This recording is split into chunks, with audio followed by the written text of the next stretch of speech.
Pahiya etong si Sara Duterte. Sa tingin ko dahil deadma eto pong PNP chief na si Marbel. Deadma doon sa open letter netong si VP Sara. Buti naman. Buti naman at hindi mo bumaba sa level.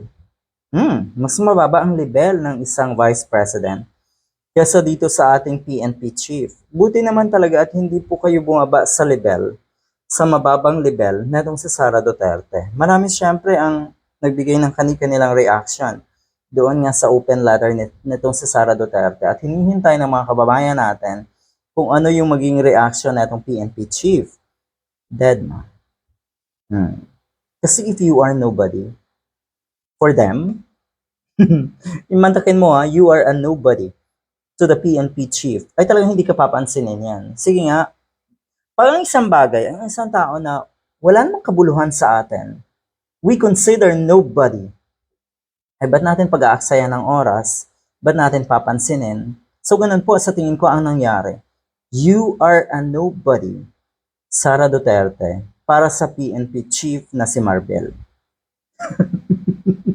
Sa club. Pero huwag kayong mag-alala, Sara Duterte. Bakit? Naandyan man po yung mga ututong diehard nyo, di ba? Nakaramihan ko no ay nasa abroad. Karamihan ko no ay OFW, kaya hindi makapunta sa EDSA. Kasi EDSA ang panawagan na itong mga ito ngayon. Patuloy yan. Patuloy yan hanggang sa dumami daw sila.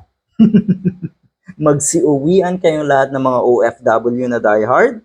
Pumunta kayo sa EDSA at tignan natin.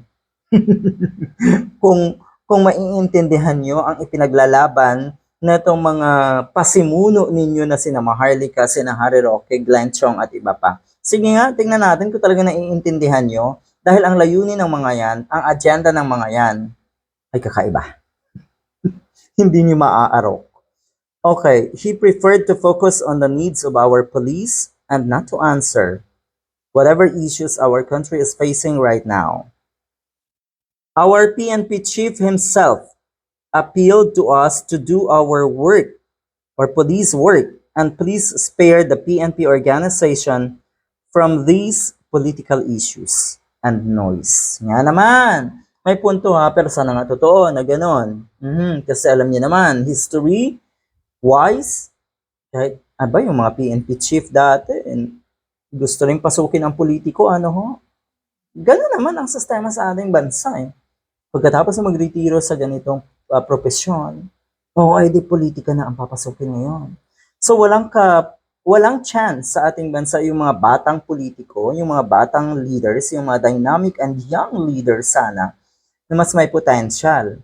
Kasi karamihan ganon. Kahit dito po sa amin sa maliit na bayan na ito, karamihan dito na nasa politika ay yung mga retired na principal, diba? Retired na ganito. Bakit po? Give chance to others. Maraming mga leaders na naandyan lang sa tabi-tabi. Anyway, so yun. Deadma, bakit? Who you nga naman.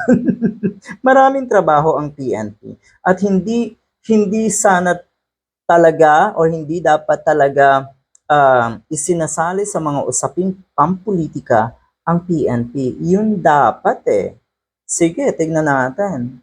Kasi malay mo pag-retire na itong si PNP chief, baka tumakbo rin ganito at ganito, di ba? Kasi yun nga ang naging trend, yun na ang naging sistema ng ating bansa sa politika, pagdating sa politika. Good luck!